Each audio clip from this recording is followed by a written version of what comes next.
윤석열 전 대통령이 내란 우두머리 혐의 첫 형사재판에 출석했습니다. 윤 전 대통령은 모두 진술에서 내란으로 구성한 게 법리에 맞지 않고 수사기관 유도에 따라 진술한 부분이 검증 없이 반영됐다면서 검찰 공소장을 비판했습니다. 현장에 취재기자가 나가 있습니다. 김영수 기자. 네, 서울중앙지방법원입니다. 네, 오늘 윤석열 전 대통령 언제쯤 도착했습니까? 네, 윤석열 전 대통령은 재판 시작 10분 정도 전에 서울 서초동에 있는 사저를 출발해 법원에 도착했습니다. 사저에서 법원까지 차로 1, 2분 정도면 되기 때문에 재판이 시작되는 오전 10시 임박해서 이동했습니다. 윤 전 대통령은 곧바로 지하주차장으로 갔고요. 도착하자마자 내부 엘리베이터를 타고 형사대법정 417호에 들어온 걸로 확인됐습니다. 윤 전 대통령은 남색 정장에 붉은색 계통의 넥타이를 했고 머리는 정돈된 모습이었습니다. 피고인 인정신문 절차에서 재판장은 윤 전 대통령의 생년월일을 확인하고 직업은 전직 대통령이라고 언급했습니다. 윤 전 대통령은 자신의 주소를 묻자 서초동 아크로비스타라고 직접 말하기도 했습니다. 네, 오늘 윤 전 대통령이 이동하는 모습 실시간으로 전하기는 어려운 상황이었죠? 네, 그렇습니다. 전해드린 것처럼 윤 전 대통령은 지하주차장을 통해 바로 법정으로 갔습니다.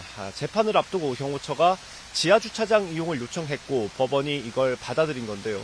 그래서 윤 전 대통령이 걸어서 법원 청사로 들어가는 모습은 볼 수 없게 됐고 차량으로 이동하는 과정에서 포착된 것만 전해드릴 수 있는 상황입니다. 또 재판부가 법정 내부 촬영을 허가하지 않으면서 윤 전 대통령이 피고인석에 앉은 모습도 법정에 들어간 저희 취재기자의 설명을 통해 간접적으로 전해드릴 수밖에 없습니다. 이에 대해 재판부는 언론사의 촬영 신청이 너무 늦게 들어와서 피고인 의견을 듣는 절차를 밟을 수 없어서 기각했다고 설명했고요. 이걸 다시 신청하면 검토해서 판단하겠다는 뜻을 밝혔습니다. 네, 오늘 재판은 어떤 순서로 진행되고 있습니까? 네, 먼저 검찰이 공소사실 요지를 설명했습니다. 윤 전 대통령이 법적으로 비상계엄을 선포할 수 있는 상황이 아니었는데도 군과 경찰을 동원해 헌법기관인 국회와 선관위 기능을 방해했다면서 국헌을 문란하게 할 목적으로 폭동을 일으켰다고 강조했습니다. 검찰은 윤 전 대통령이 비상계엄을 준비하는 과정부터 실행까지 구체적으로 설명했고요.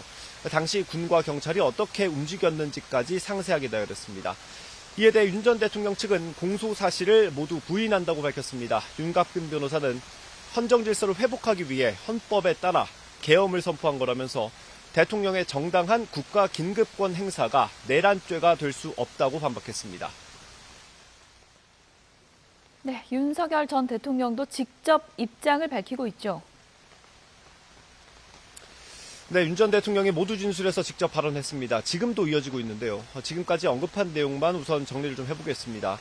국회 해제 요구를 즉각 수용하고 비폭력적으로 진행된 사건이라면서 이걸 내란으로 구성했다는 것 자체가 법리에 맞지 않는다고 반박했습니다. 윤 전 대통령은 또 내란 몰이 과정에서 겁을 먹은 사람들이 수사기관 유도에 따라 진술한 부분이 검증 없이 반영됐다면서 검찰의 공소장을 비판하기도 했습니다. 추가되는 내용은 다시 정리해서 전해드리도록 하겠습니다. 오늘 증인신문도 예정돼 있던데 누가 나오죠?